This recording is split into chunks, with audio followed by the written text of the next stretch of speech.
बच्चों आज डिस्कशन करेंगे वैलेंसी का, संयोजकता, और इसकी हेल्प से कंपाउंड के स्ट्रक्चर्स ओपन करना सीखेंगे। तो डिस्कशन लेते हैं सबसे पहले वैलेंसी के लिए।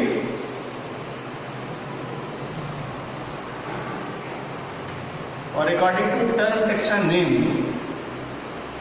वैलेंसिया टर्म से इसे जानते हैं और it means connecting capacity, to be connect, यानी संयोग करने की क्षमता। बच्चों हम जानते हैं कि किसी एलिमेंट का, किसी तत्व का जो स्मॉलेस्ट यूनिट है वो एटम के रूप में होता है, परमाणु, जो कि फ्रीली स्टेट में नहीं है, कंजुगेट होकर के मॉलिक्यूल का फॉर्मेशन करता है और वे केमिकल रिएक्शन में पार्टिसिपेट करते हैं इनर्ट गैसेस को छोड़कर। यानी अक्रिय गैसों को अगर छोड़ दिया जाए तो अदर के लिए ये कंडीशन अप्लाइड होगी। तो जब हम वैलेंसी का डिस्कशन करते हैं तो सबसे पहले वैलेंसी कोश, देन वैलेंसी इलेक्ट्रॉन और फिर वैलेंसी, और इस तरह से किसी एलिमेंट के द्वारा रिएक्टिविटी से उसकी स्टेबिलिटी का प्राप्त करना इससे संबंधित होता है, यानी स्थायित्व प्राप्त करने की संक्रिया वैलेंसी टर्म से रिलेटेड। तो आइए डिस्कस कर लेते हैं कि क्या है वैलेंसी ऑर्बिटल और कौन से इलेक्ट्रॉन हैं जो वैलेंसी इलेक्ट्रॉन में आते हैं। बच्चों एग्जाम्पल लें सोडियम के लिए, कॉन्फ़िगरेशन करें इसका 281 K L एंड M। तो लास्ट इलेक्ट्रॉन जिस ऑर्बिटल में एंटर्ड होगा उसे ही कहते हैं वैलेंसी ऑर्बिटल, संयोजी कोश।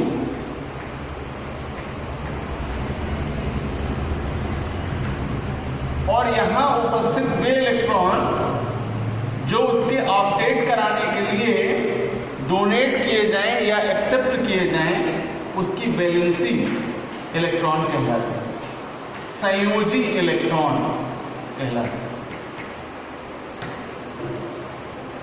और संयोजी इलेक्ट्रॉनों की संख्या यानी number of valency electron is known as their valency. तो इस तरह से हम वैलेंसी का वैल्यू किसी एलिमेंट के लिए देख सकते हैं। अब कुछ एग्जांपल्स ले लेते हैं। Suppose that sodium chloride salt का एग्जांपल लेते हैं और यहां 2 एटम की प्रेजेंस है, सोडियम एंड क्लोरीन। तो सोडियम का कॉन्फ़िगरेशन मैंने दिखाया आपको अभी, और क्लोरीन का कॉन्फ़िगरेशन अगर करें 17 के लिए, देन 2, 8 एंड 7, K, L और M।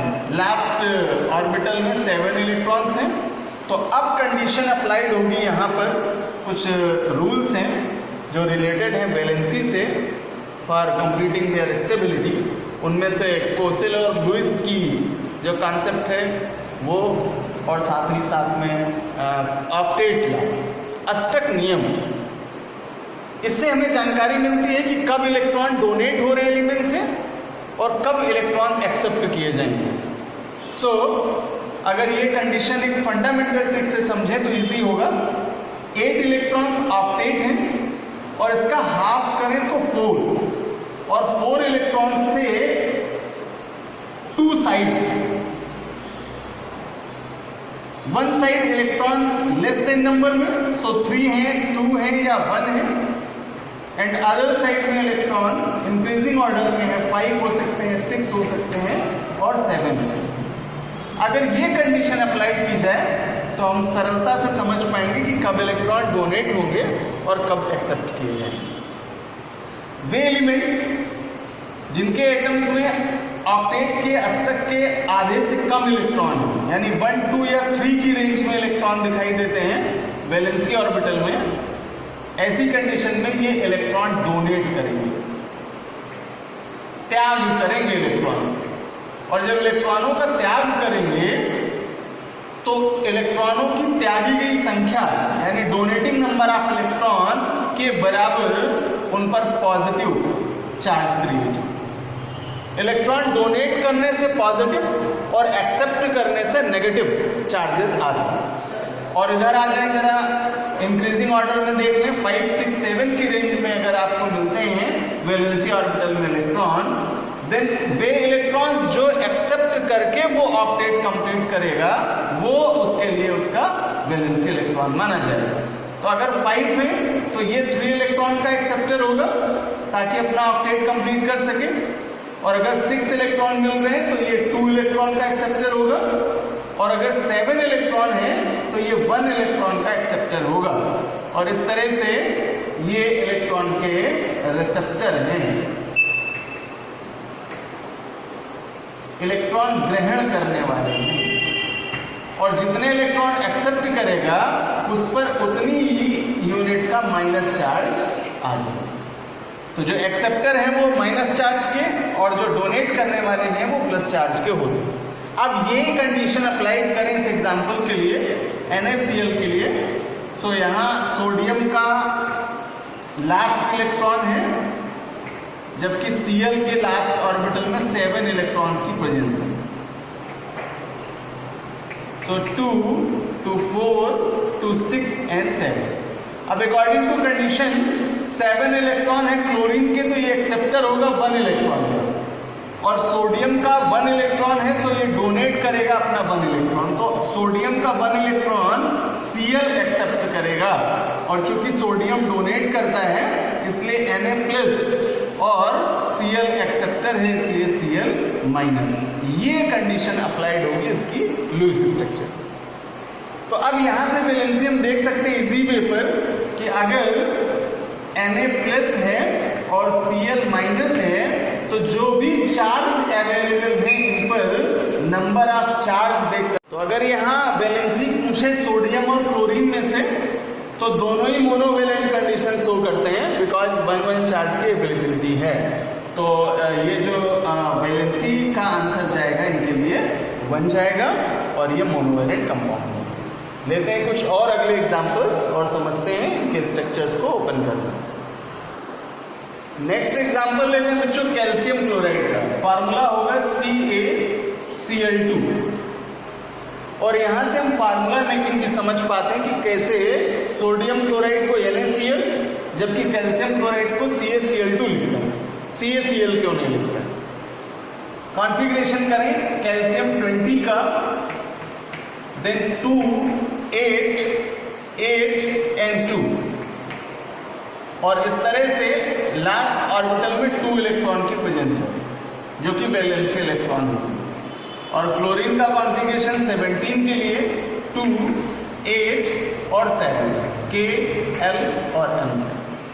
तो यहाँ लास्ट ऑर्बिटल में वैलेंसी के लिए आवश्यक इलेक्ट्रॉन 1 रिक्वायर्ड है, और जबकि कैल्शियम के पास 2 इलेक्ट्रॉन है, ये डोनेट करके अपना बैक ऑर्बिटल ऑक्टेट कंप्लीट करेगा जबकि ये 1 इलेक्ट्रॉन का एक्सेप्टर होगा।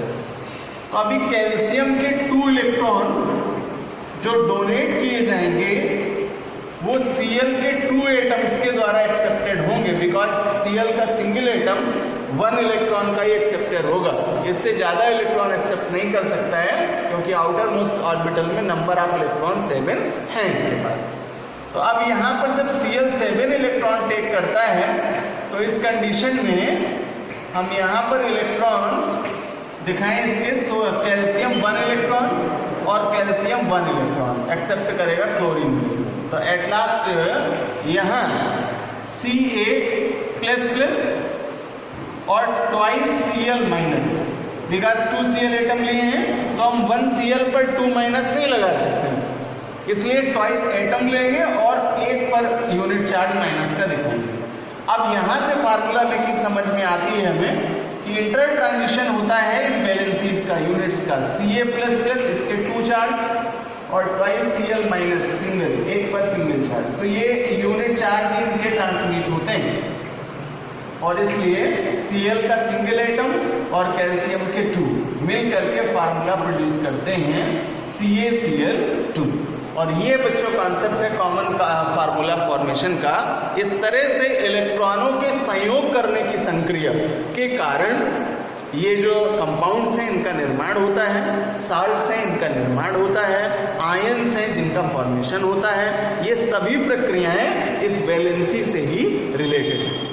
तो अब आइए चलते हैं, कुछ डिफरेंट टाइप के कंपाउंड्स लेते हैं और उनके स्ट्रक्चर ओपन करके पता करते हैं कि किस तरह की वैलेंसी है, किस तरह के बॉन्ड हैं और किस तरह के ये कंपाउंड होते हैं। ऑर्गेनिक कंपाउंड्स में एल्केनो का एग्जांपल लेते हैं। CH4, मेथेन का स्ट्रक्चर ओपन करें, देन कार्बन 6 का कॉन्फ़िगरेशन 2 and 4 और हाइड्रोजन का कॉन्फ़िगरेशन केवल बन जाएगा K ऑर्बिटल में 1 electron. So according to condition carbon है 4 इलेक्ट्रॉन्स, 4 साइड के ये इलेक्ट्रॉन्स शो कर लें और इसको कंपेयर कर लें हाइड्रोजन के साथ, बिकॉज 4 एटम्स की अवेलेबिलिटी है यहाँ हाइड्रोजन के लिए। Each hydrogen atom has single electron in their K orbital. अब जिनके ऑक्टेट कंप्लीट नहीं होते, लॉ कहता है वो मिनिमम ऑर्बिटल के इलेक्ट्रॉन्स कंप्लीट कर लें अपने। तो हाइड्रोजन में ये कैपेसिटी है कि वे ऑक्टेट नहीं कंप्लीट करेगा बट अपने 2 इलेक्ट्रॉन्स K ऑर्बिटल में उसके कंप्लीट हो जाने से स्टेबिलिटी आ जाए। तो ये 1 इलेक्ट्रॉन कार्बन से एंड अदर 1 इलेक्ट्रॉन्स एक्सेप्ट करके और ये कहीं ना कहीं अपना स्टेबल हो जाते हैं या स्टेबिलिटी कंप्लीट कर लेते हैं। एट लास्ट यहाँ हाइड्रोजन जब ये करेगा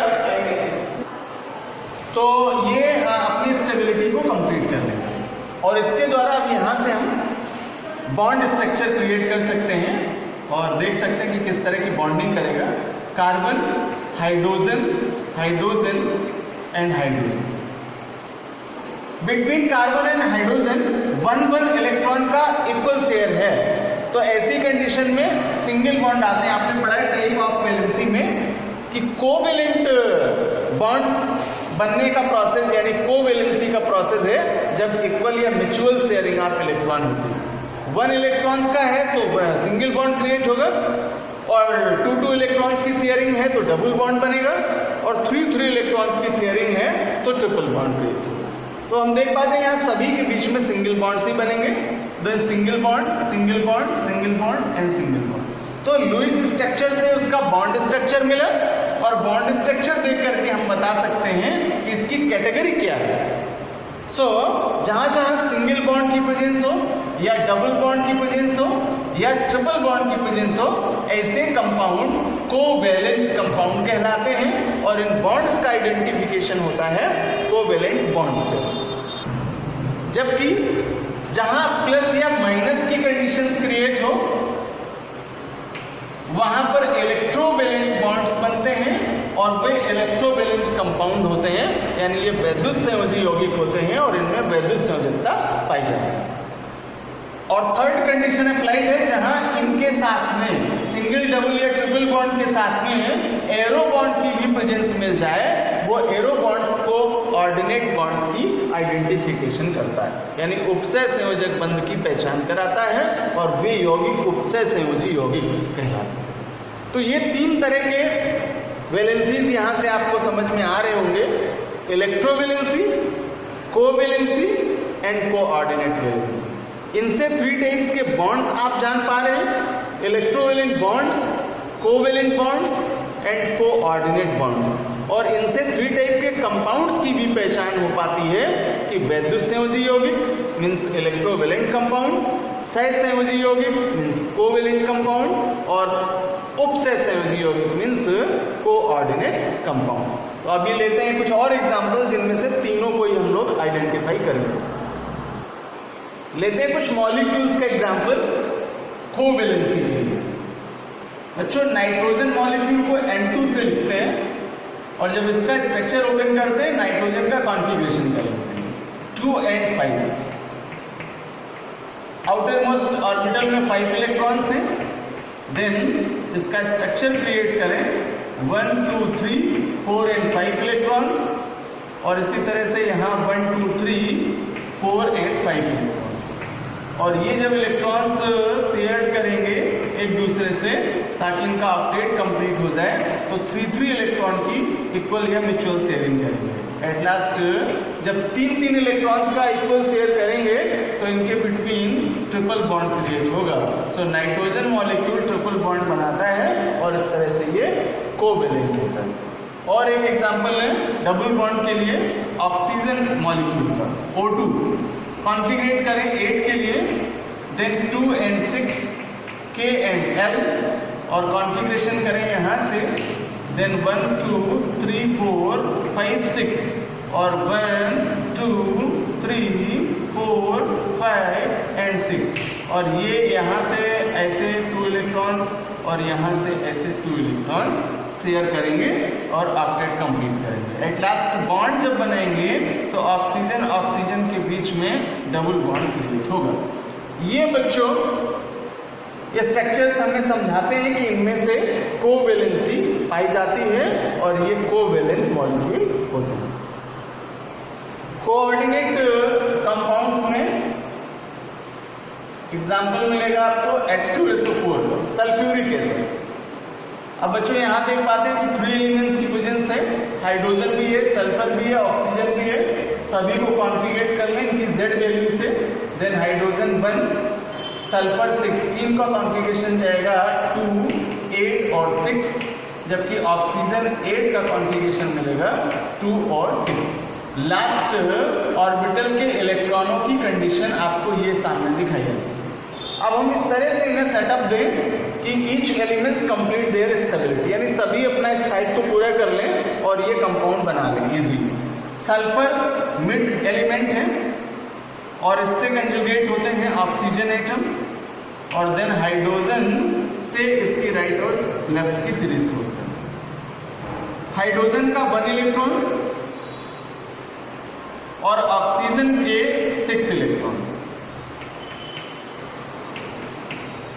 All oxygen shown 6 electron in their outermost orbital, so 6 electrons are available in this structure.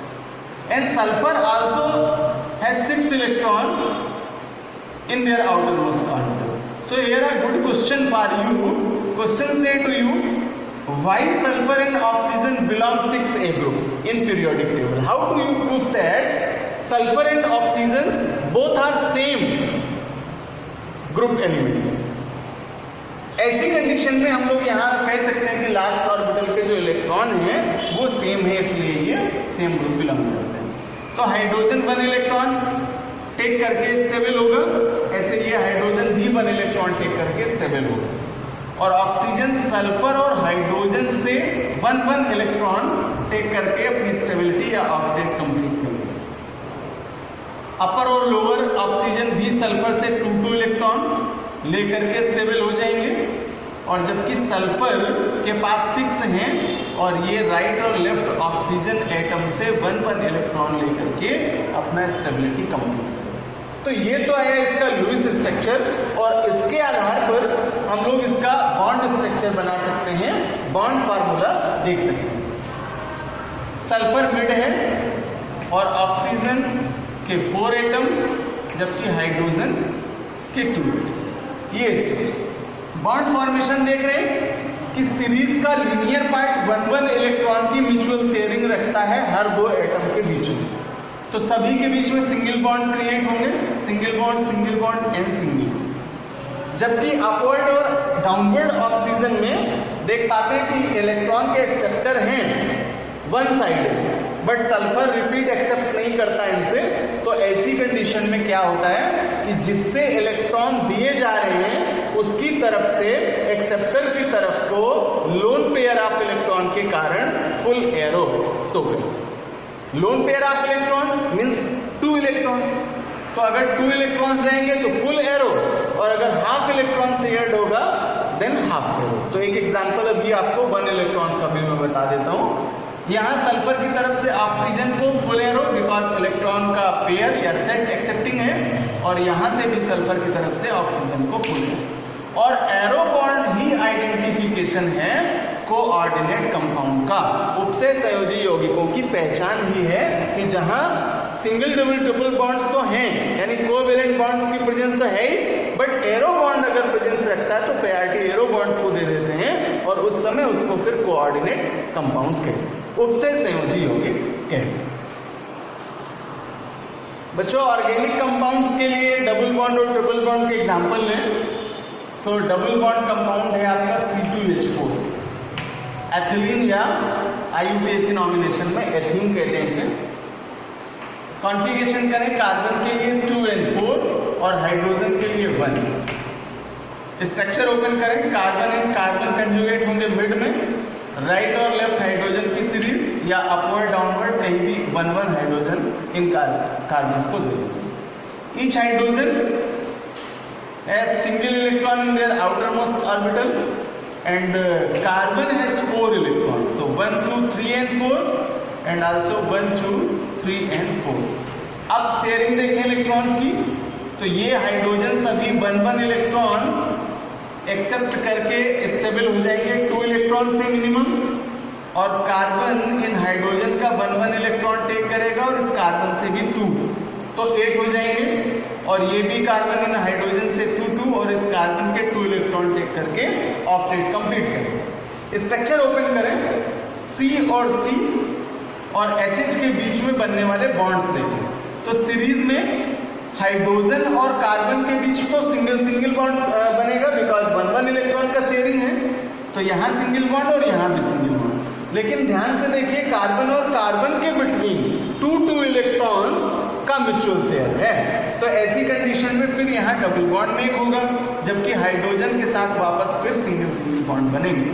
तो अभी जो हम लोग देख पाते हैं कि कार्बन कार्बन के जो बॉन्ड्स हैं वो डबल बॉन्ड्स हैं, इसके आधार पर हम इसका क्लासिफिकेशन कर पाते हैं और इसे कोवेलेंट कंपाउंड यानी सहसंयोजी यौगिक के रूप में जानते और पहचानते। एक एग्जांपल लेते हैं ट्रिपल बॉन्ड वाले कंपाउंड का, C2H2 एसिटिलीन है जिसे एथाइन कहते हैं IUPAC नॉमिनेशन में।